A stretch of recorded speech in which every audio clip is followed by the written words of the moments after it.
Hello everyone, forecaster and hurricane specialist Andre Brooks of the USA Severe Weather Network, and here is our 2020 hurricane season forecast. And what are we thinking this season?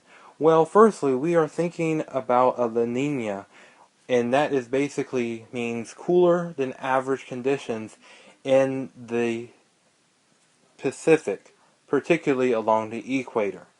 And this usually brings more activity to the Atlantic, along with less activity in the Eastern Pacific. So that is what we are thinking based on the model consensus, that this year we could be dealing with a La Niña going into the late summer and early fall.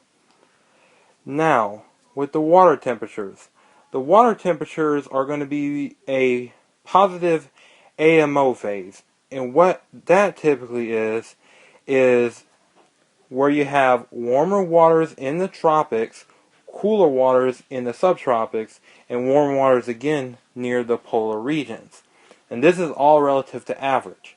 So we are thinking with this is going to be bringing a more conducive environment for Atlantic activity.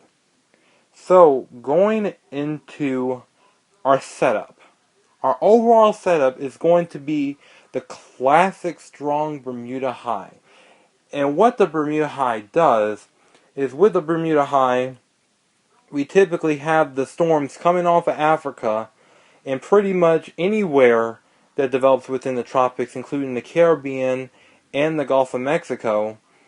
And typically, when you have this strong Bermuda high, it steers a lot of the systems into the United States, even parts of the Caribbean Sea.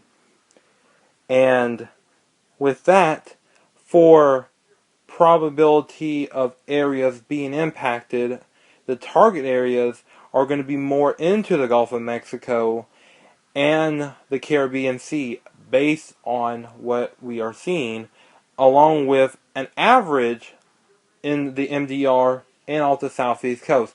Not saying that there is a less chance of it. Yeah, there is a less chance than in the Gulf of Mexico, Caribbean, but there still will be a chance, and it's again due to the strength of the Bermuda high during this hurricane season.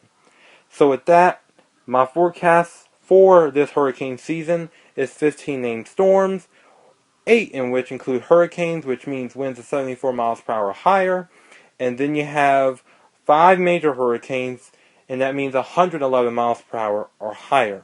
And that includes 200 ACE. What ACE is basically the energy that the tropical cyclones use. So we have 200 ACE for this year. So please be prepared during this hurricane season, and we're going to continue to keep you updated here at the USA Severe Weather Network. And with that being said, I am forecaster and hurricane specialist Andre Brooks at the USA Severe Weather Network.